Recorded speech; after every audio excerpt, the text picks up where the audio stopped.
20h passé de 33 minutes à la mairie de Mbacké à la place de l'Indépendance, le journal. Au sommaire de cette édition Forum École Entreprise, donc la 7e édition a démarré ce matin à la Chambre de commerce de Dakar et permettra de renforcer le dispositif pédagogique. Vous aurez les détails au cours de ce journal.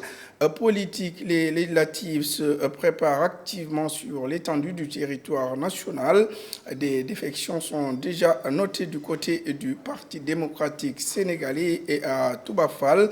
À Mbacké, donc, on appelle à l'union, du moins, c'est à la mobilisation des troupes pour gagner ces législatives du côté du parti présidentiel. Vous aurez une correspondance au cours de cette édition. Lancement officiel également du projet services agricoles et inclusion digitale en Afrique. L'objectif est de permettre à 40 000 paysans d'accéder à l'information ayant trait donc à l'agriculture. Vous aurez les réactions dans ce journal. Sur l'international, nous ferons le voyage sur la RD Congo, la France et le Ghana avant de boucler cette présente édition sur Touba TV, la télévision qui nous rassemble pour nous informer. Bonsoir et bienvenue. Nous démarrons donc ce journal avec cette affaire inédite donc du côté de Touba TV et avec donc l'appui un communiqué pour la presse nationale et internationale, acte de sabotage contre Touba TV lors de la diffusion donc de notre émission Tahirou Djouma du lundi 20 mars 2017 de 13h, donc des images non conformes à notre ligne éditoriale se sont introduites donc dans notre réseau, perturbant ainsi donc le cours de cette émission. Étant une chaîne religieuse, la direction de Touba TV donc, et l'ensemble de ses téléspectateurs s'offusquent et condamnent avec la dernière énergie et son réserve cet acte criminel qui semble être un sabotage et une démarche satanique pour freiner l'élan d'une chaîne qui a pour vocation l'éducation dans l'ensemble donc de la Oumma islamique. Déjà, une plainte contre X a été déposée chez le procureur de la République pour identifier ces auteurs qui ont un agenda inavoué. Pour rappel, donc, une chaîne de renommée internationale a été victime d'une attaque semblable. Donc, c'est un communiqué signé la direction de Touba TV. Pour donc l'occasion même, nous avons sur ce plateau Monsieur Djibril Ndao. Il est le directeur des programmes de la télévision Touba TV. Monsieur Ndao, bonsoir. Bonsoir Adjouma. Donc, un fait inédit s'est produit, M. Djibril Ndao, du côté de Touba TV hier vers les coups de 13h. Cela s'est passé donc à l'insu ou bien par mégarde donc du côté du canal de diffusion de Touba TV. Quelle explication pouvez-vous donner aux téléspectateurs de cette chaîne religieuse? Adjouma, Touba TV a subi hier, je dirais, a été victime d'un grand préjudice qui a causé un dommage incommensurable, inqualifiable, que moi-même je suis offusqué et sidéré que de tels faits puissent survenir dans notre canal de diffusion. Seulement, permettez-moi de rétablir toute la vérité sur cette affaire. Je vais commencer par préciser que Touba TV a deux formes de diffusion. La première, elle est numérique. C'est le canal TNT qui est la télévision numérique terrestre. L'autre diffusion, c'est l'analogique qui passe par le réseau hertzien. Ce qui s'est passé, et là aussi j'en profite pour interpeller nos confrères de toujours avoir le réflexe de recouper les informations. Beaucoup de bruit et d'interprétation a été fait sur cette histoire et que je peux vous assurer que Touba TV n'a rien fait dans cela. Ce qui s'est passé, c'est au moment où Touba TV, une télévision qui depuis sa création n'a été là que pour servir l'islam, que pour vulgariser les enseignements de Serigne Touba Khadim Rassoul, pendant tout le temps que la télévision Touba TV est là, ça a été notre mission. Nous n'avons jamais diffusé de clip musical, nous n'avons jamais diffusé autre chose que la religion, uniquement la religion. Donc, ce n'est pas à ce moment que Touba TV allait baisser la garde pour permettre à ces techniciens de diffuser ces genres d'images sur notre scène. Donc là, j'en profite pour éclaircir l'opinion que nos techniciens, qui sont de braves gens, de vaillants, qui veillent aussi bien que la direction à la crédibilité de la chaîne. Donc, ce qui s'est passé, c'est à un certain moment, la fréquence hertzienne du canal 55 de Touba TV a été soit manipulée ou déplacée.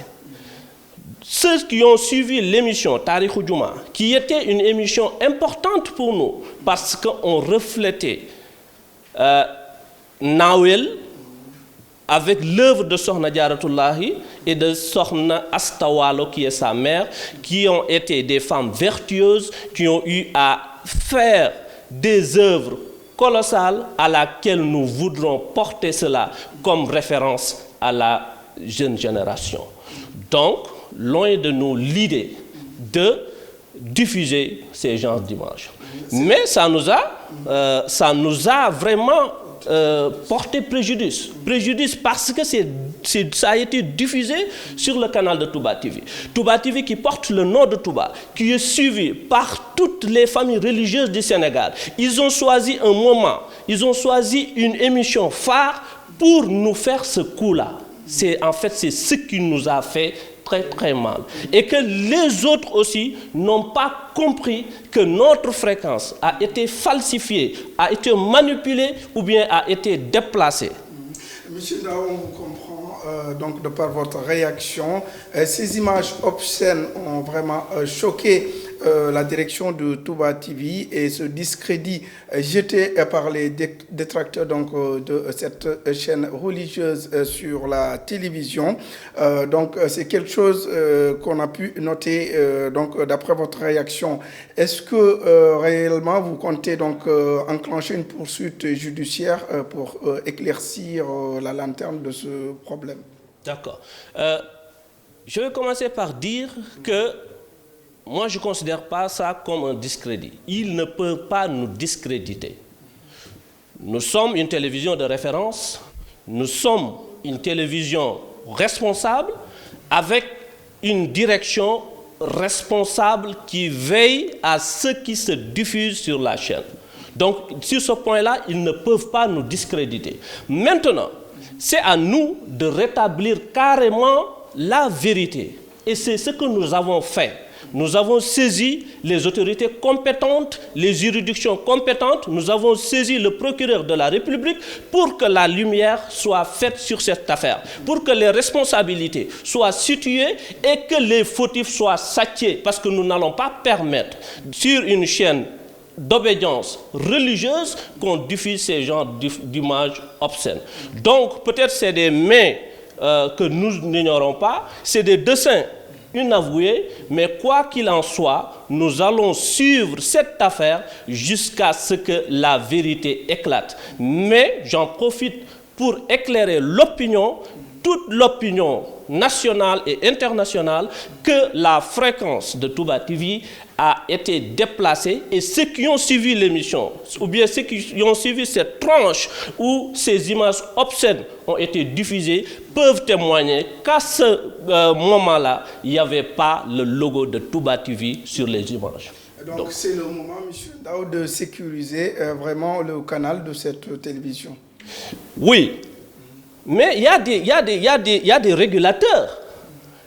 Il y a des normes dans ce que nous faisons, c'est-à-dire les fréquences. Nous les détenons, mais le transport du signal, c'est-à-dire que c'est ce qui veille à l'intégrité même de ce signal-là, maintenant c'est à eux de prendre leurs responsabilités. Parce que ce qui est arrivé à Touba TV peut arriver à n'importe quelle chaîne de télévision ici au Sénégal. Donc c'est à eux, ces organes régulateurs, de prendre leurs responsabilités pour que toutes les fréquences ici au Sénégal soient protégées et que chaque fois qu'il y a intrusion dans une fréquence, quelle que ce soit, que des mesures idoines soient prises pour que ces agissements cessent une bonne fois au Sénégal, M. Diop. Monsieur Djibril Ndao, je vous remercie. C'est moi qui vous remercie. Je rappelle que M. Djibril Ndao est le directeur des programmes donc, de la télévision Touba TV, que nous remercions sur ces éclaircissements qu'il a apportés sur cette affaire de diffusion d'images obscènes sur le canal de la télévision Touba TV. Nous parlons autre chose avec la 7e édition du Forum École Entreprise qui a débuté ce matin et prendra donc fin demain à la Chambre de commerce de Dakar. Il sera un dialogue direct et fécond entre l'école et l'entreprise du côté du Sénégal. Le forum place l'entreprise au cœur de son dispositif pédagogique et de l'avenir de ses diplômés du côté du Sénégal. Suivons le compte-rendu de la rencontre avec Ibrahima Faye Ouleymane. Recherche d'emploi, le thème choisi pour la 7e édition du Forum École Entreprise qui a débuté ce mardi à la Chambre de commerce de Dakar. Il sera un dialogue direct et fécond entre l'école et l'entreprise. Ils doivent savoir quels sont les pièges, quels sont les comportements à ne pas avoir. Ils doivent savoir que ça peut prendre du temps, même si à l'arrivée, il y a un emploi de qualité. Et c'est pour ça que ce forum de cette année, on va mettre l'accent sur la préparation. La formation, ensuite il y a la préparation à la recherche d'emploi. Voilà un peu l'objet de ce forum École Entreprise, 7e édition. Ce forum est un moment privilégié pour les étudiants, d'autant plus qu'ils vont rencontrer et échanger avec les futurs stagiaires et collaborateurs. L'objectif un peu c'est de permettre aux entreprises de rencontrer les étudiants et aussi les partenaires, mais aussi nous donnons la primeur plus aux étudiants parce que surtout ceux qui sont en fin de cycle et qui recherchent un peu des débouchés dans le milieu professionnel. Et donc c'est l'occasion rêvée pour eux de rencontrer les entreprises, non pas pour en plus des échanges en termes de recrutement, etc., mais aussi en termes de discussion pour voir un peu quels sont les débouchés par rapport à leur filière. Le Forum École Entreprise a permis plusieurs étudiants d'avoir de l'emploi. À chaque forum, bien entendu, les entreprises ici présentes, qui sont présentes, se recrutent. Rien que pour ça, j'ai l'habitude de dire, s'il y a 5 recrutements, ça valait la peine de faire le forum. Le thème est non seulement important parce que ce n'est pas la recherche d'emploi, mais c'est la préparation à la recherche d'emploi. Parce que pour rechercher de l'emploi, il faut s'y préparer d'abord. Et la préparation, c'est d'abord la formation. Ensuite, il s'agit du développement personnel du chercheur d'emploi. Et ça, c'est important. C'est pourquoi nous voulons préparer les étudiants à se préparer avant l'emploi pour pouvoir avoir un bon emploi. 70% des étudiants ont été contactés par les entreprises. Ce forum qui place l'entreprise au cœur de son dispositif pédagogique et du devenir de ses diplômés est salué par les étudiants. On sent nettement de plus en plus que à chaque fois que les années avancent, que voilà, le forum devient de plus en plus adapté par les personnes. Et à chaque fois, même ce qui est impressionnant, c'est que même au-delà de Subdeco, les personnes externes, les autres écoles, viennent de plus en plus nous rendre visite à chaque édition. Le Forum École Entreprise offre une opportunité à ses étudiants et d'autres de rencontrer directement et d'échanger avec des décideurs et experts en ressources humaines. Les étudiants pourront dès lors optimiser leur recherche d'emploi ou donner une orientation nouvelle à leur carrière. Ouleymane, une autre rencontre, c'est celle de l'Agence de développement et d'encadrement des petites et moyennes entreprises, la DPME, qui a tenu donc un atelier technique sur l'organisation et le système d'information et de labellisation des PME du côté du Sénégal. Suivons ce compte-rendu également par Omar Diop Moussagnan. Le Sénégal va bientôt disposer d'une loi permettant aux petites et moyennes entreprises d'émerger. Et le contexte de la loi à venir sur le développement des PME et la modernisation de l'économie.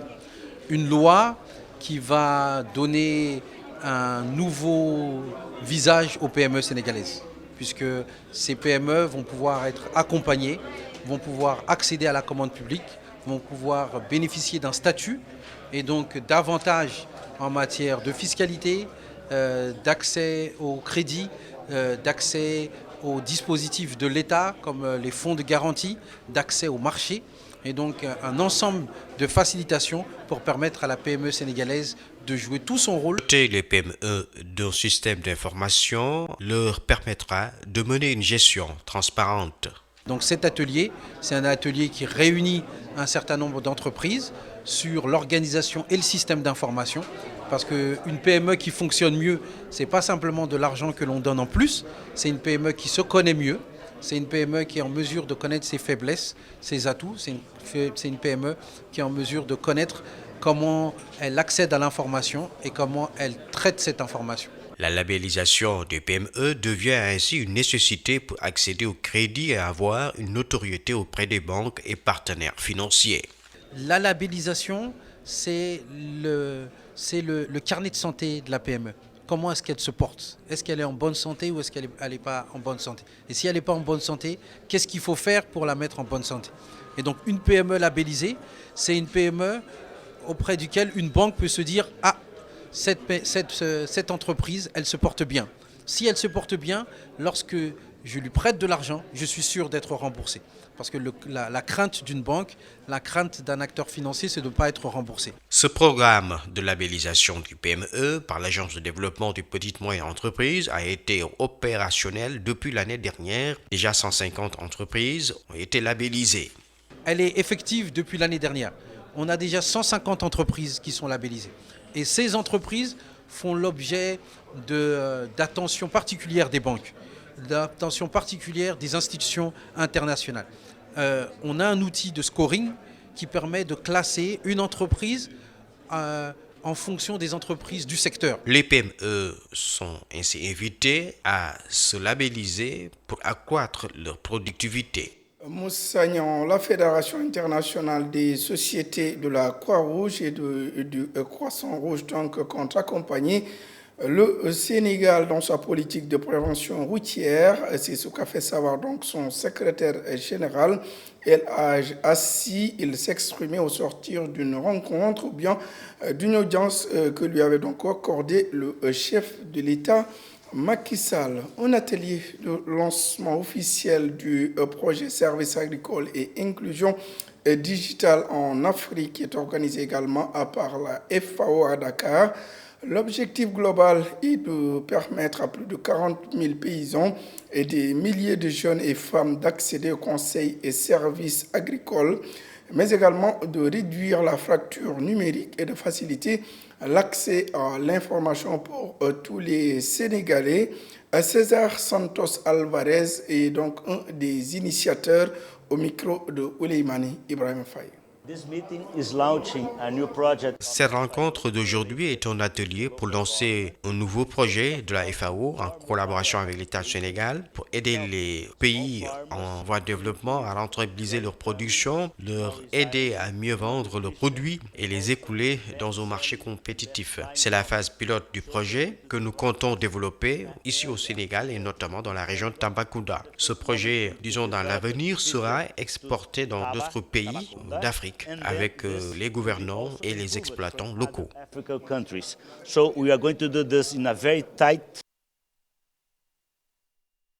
Donc, du côté également de Dakar, pour une meilleure connaissance des ressources naturelles, le Sénégal vient de mettre en place un nouveau plan minéral qui est donc un outil d'aide à la négociation des futurs d'exploitation, des futurs contrats d'exploitation. Et c'est ce qu'a indiqué ce matin le ministre de l'Industrie et des Mines, le ministre Ali Ngouille Ndiaye. Parlons politique à présent, à peine mise sur pied, donc le Front pour la République du Sénégal, le FPRS en de Ligue, vient de dévoiler sa stratégie. Il compte participer à toutes les élections organisées dans le pays, y compris les prochaines élections législatives. Leur doctrine exclusive reste la défense des intérêts de tous les Sénégalais. C'est ce qu'a déclaré son président.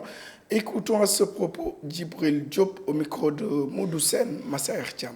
Nous avons créé le Parti Front pour la République du Sénégal pour mettre en œuvre tout le travail que nous avons fait depuis des années dans beaucoup de circonstances. Et aujourd'hui, le Front pour la République est un parti dont l'objectif d'un parti politique est la conquête du pouvoir politique au Sénégal, d'établir un État démocratique, social et laïque. Et les élections législatives du 30, le Front pour la République va participer dans des élections. Peut-être qu'on est en pourparlers avec d'autres formations et en même temps des mouvements citoyens pour y aller aux élections législatives. Nous comptons aller sur notre propre bannière parce que il y en a des gens qui nous proposent de créer une coalition, mais tout entre dans le cadre du Front pour la République du Sénégal, en délégué. Parce qu'on avait décidé ça depuis la réunion de notre secrétariat exécutif pour donner des sillons. Un parti politique doit à chaque fois participer dans des élections. Et notre logique, c'est de participer dans toutes les élections au Sénégal. Politique toujours fronde à Touba Fall. Le Parti démocratique sénégalais est dans une léthargie totale. 12 conseillers municipaux et des responsables politiques quittent le PDS pour la prairie présidentielle derrière Moustapha Cissé. Les populations se sont occasionnées donc du meeting de ralliement pour réclamer des infrastructures dignes du nom du côté de cette localité. Suivons le reportage signé depuis Touba Fall, Ousseynou Mordjokhane. 24 responsables politiques du Parti démocratique sénégalais, dont 12 conseils municipaux à Touba Fall, ont quitté leur appartenance politique pour rallier le parti au pouvoir. La cause de leur transhumance, expliquée par Ousmane Ndiaye. Mané fukki conseil ak ñaar ak fukki responsable ak ñaar ñoo jóge PDS ñëw fas yéene jàppale APR ngir sunu bëgg-bëgg yi ñu am ñu mën ko saafara. Nanu bàyyi xel ci sunu bëgg-bëgg yi sunu gone yi seen njàng mi yàqu na parce que fii ab CM war na fee am gone yi ku ci jàng ba dem Mbàkke sam njàng yàqu te xam nga ni su fekkonte ne am na fii CM gone gu jigéen bu ko yaayam téye ak waajuram di ko toppatoo ba mam ñaar fukki at te su ñu amoon si CM dina mën a am fii fukki at ak juróom soo génn dëkk bi danañ mën a garder seen bopp danañ mën a sàmm seen bopp waaye gone goo xam ne amagul fukki at nga jël ko yóbbu ko ci ñoo xam ne xëy na contrôlé ba du mat ñu defale ci moom jeneen jikko joo xam ne du jikko jëla gënal du jikko joo xam ne dana mën a yóbbum réew fenn loolu naqari nanu te war na noo mën a am ab CM comme ni ko nit ñi di amee parce que li ma waxoon léegi ci ginnaaw ci lañ ne léegi nag ginnaaw mun noo taali konu leen man mooy ñëw taxaw ci rajo yii wax suñu soxla. Moustapha Cissé Lo, qui a négocié cet acte des nouveaux transhumants, est représenté par Morlo, qui promet de transmettre leur doléance. Nous comptons vraiment apporter cette information-là au plus haut sommet de l'État, notamment auprès du président de la République, qui est en train de vraiment de réussir beaucoup de choses dans le cadre du PUDC dans ce domaine-là. Les femmes également ont posé le problème des toilettes du marché. Là également, le président Cissé Lo a déjà sorti une certaine somme donc pour qu'on puisse commencer les travaux. Et Elhadji Ding, responsable également local, aussi a donné sa participation. Le CEM pour les élèves également. Je pense que ça c'est une vieille doléance. Là aussi, nous poserons le problème aux autorités du département et partant aux autorités de la République pour que Touba Fall ait un CEM. Par rappel, Touba Fall est situé dans le département de Mbacké, à 17 km de la ville sainte de Touba. Mordjokhane, nous restons toujours dans cette localité, plus exactement du côté du département de Mbacké, où les ténors de l'Alliance pour la République sont à pied d'œuvre pour remporter les prochaines élections législatives. Leur appel est unique et s'oriente vers l'unité des forces et la massification du parti. Suivons le responsable de l'APR au micro de Mordjokhane Ousseynou Mboye. Nous disons à tout le monde de s'unir autour d'un même idéal, autour de l'essentiel. L'essentiel aujourd'hui, c'est de battre campagne, c'est d'inscrire nos militants sur les listes électorales de les mobiliser, de les encadrer. Au soir des élections législatives, on gagne avec une écrasante majorité. Aux élections présidentielles également, on donne au président Macky Sall un second mandat pour qu'il puisse, dès le premier tour, pour qu'il puisse terminer vraiment les nombreux chantiers entamés ici et là dans le Sénégal, notamment dans le département de Mbacké. Je peux citer l'autoroute Ila Touba qui est pour un coût de plus de 400 milliards. Donc l'hôpital moderne de Touba, l'assainissement de Touba, les bourses familiales, hein, le monde rural également n'est pas oublié. Dans le cadre du PIDC, tout le monde sait que le président est en train de faire vraiment beaucoup de réalisations dans ce domaine. Le plan, le PSE également, tout ça c'est des programmes posés par le président et qui touchent directement le monde rural, notamment notre milieu.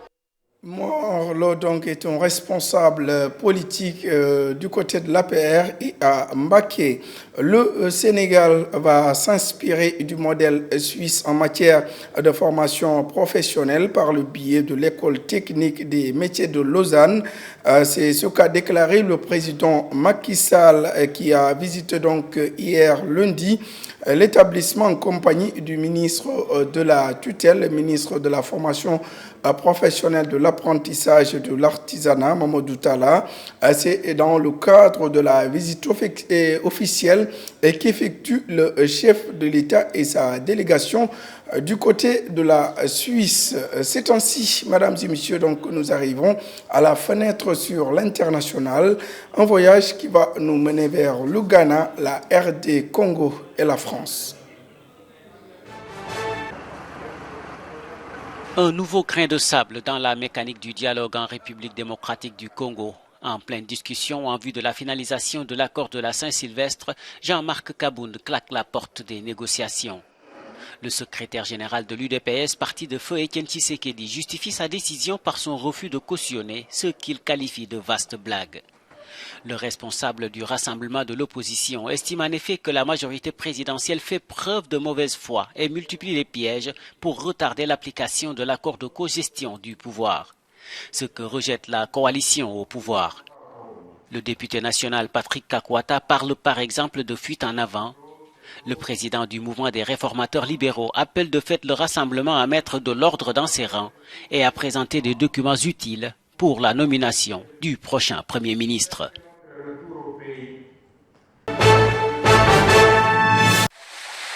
20 jeunes étudiants ou lycéens sont morts au Ghana dimanche dans une tempête alors qu'ils nageaient dans une rivière sous une cascade. Ils ont été victimes de noyades ou ont été écrasés par la chute d'un arbre. Le drame s'est produit aux chutes de Kintampo dans le centre du pays, un lieu touristique. Tout s'est joué en quelques minutes. Quelques instants avant le drame, le ciel était bleu et rien ne laissait présager la tempête. 18 personnes sont mortes sur le coup et 2 autres ont succombé à leurs blessures quelques heures plus tard à l'hôpital. On déplore aussi 22 blessés. Les 5 principaux candidats ont... Pas de réel vainqueur à l'issue du débat télévisé opposant 5 des 11 candidats à la présidentielle française. Hier soir sur TF1, de nombreux sujets ont été survolés, de la sécurité sociale au revenu universel, en passant par le terrorisme. C'est la première fois que des prétendants à la magistrature suprême débattent avant même le premier tour. Et plusieurs participants ont déploré l'absence des autres candidats, à commencer par Marine Le Pen. La chef de file du Front National reste la favorite des sondages qui la disent tous battus au second tour par Emmanuel Macron ou François Fillon. L'Union européenne. Emmanuel Macron reste, lui, au coude à coude avec la candidate de l'extrême droite dans les sondages. Certains lui donnent même l'avantage avec un demi-point d'avance. Ils me l'ont parfois reproché, j'en ai conscience, mais j'en suis fier. Troisième des intentions de vote, le candidat conservateur des Républicains François Fillon. Personne n'a voulu parler hier des affaires durant le débat, si ce n'est une légère pique de Benoît Hamon. C'est de l'excès de réglementation, d'impôts qu'il est... Mes chères concitoyennes... Le candidat socialiste a, lui, particulièrement attaqué le programme d'Emmanuel Macron, son adversaire centriste soutenu par de nombreux membres du PS, dont l'ancien maire de Paris, Bertrand Delanoë. Voulons-nous être ? Oui. Enfin, Jean-Luc Mélenchon est sans doute celui qui a joué le plus avec le public présent sur le plateau. Le radical de gauche a également égratigné les médias, selon lui, plus détesté encore par les Français que les politiques. Dans les premières phrases de votre programme, y compris le référendum d'initiative populaire. Mesdames et messieurs, donc cette fenêtre sur l'international vient de mettre à terme à cette présente édition sur Touba TV. Merci de l'avoir suivi. Merci à toute l'équipe de la régie et celle de la rédaction qui nous a accompagnés pour cette réalisation. Merci de rester fidèles au programme de Touba TV. Au revoir et bonsoir.